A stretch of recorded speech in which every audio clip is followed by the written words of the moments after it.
श्रोता प्रेमियों, मैं राम सागर शास्त्री आप लोगों के समक्ष रखने जा रहा हूं सुमित्रा विवाह। देखिए, कौशल्या से विवाह करने के बाद जब कोई पुत्र नहीं हुआ तो महाराज दशरथ ने दूसरा विवाह करने का विचार किया कि जब कोई पुत्र नहीं उपजा तो नप ने सोच अपार किया, दूजी शादी करने के हित राजा ने तभी विचार किया। उस समय काशी में महाराज सौमित्र का शासन था।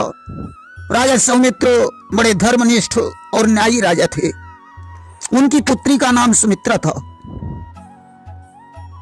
कि काशी में थे सौमित्र भूप, उनकी एक सुता सुमित्रा थी, सुंदर सुशील गुणवान और मन से भी परम पवित्रा थी।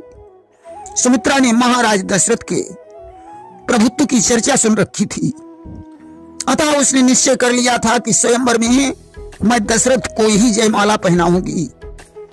इधर राजा सौमित्र ने अपनी पुत्री को विवाह के योग्य जानकर स्वयंवर ठान दिया कि ब्याह योग्य कन्या ही अनुमानी और दीनों भूप स्वयंवर ठानी। उन्होंने अनेकों राजाओं के पास स्वयंवर का संदेश भेजा। नाना देशों के राजागण स्वयंवर में उपस्थित हुए।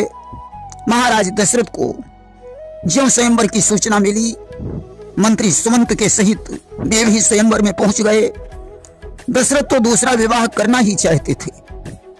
तब तक यह संयोग भी आ गया कि सुता स्वयंवर के लिए जुड़ी सुसभा महान, बैठे निज निज मंच पर कई सहस बलवान।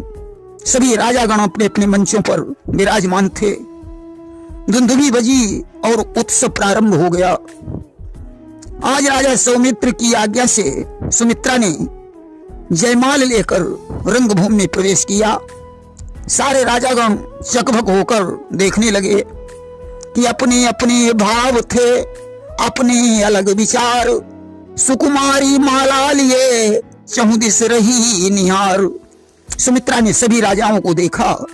इसके पश्चात उसने महाराज दशरथ के गले में जयमाला डाल दी कि पहले से ही सुन रखी थी उसने दशरथ की प्रभुताई, इस कारण प्रमुदित हो उसने जयमाल भूप को पहनाई। सुमित्रा तो महाराज दशरथ की प्रशंसा पहले से ही सुन चुकी थी, इसलिए प्रसन्न होकर उसने महाराज दशरथ को अपना वर चुन लिया।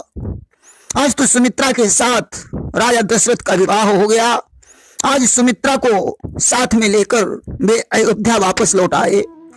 राजा दशरथ तो ये सोचते थे कि शायद सुमित्रा के द्वारा किसी पुत्र का जन्म होगा, परंतु काफी समय बीत गया, सुमित्रा से भी पुत्र नहीं हुआ। 2 विवाह करने के बावजूद भी महाराज दशरथ को निराशा का ही सामना करना पड़ा। प्रेम से बोलिए वृंदावन बिहारी लाल की जय।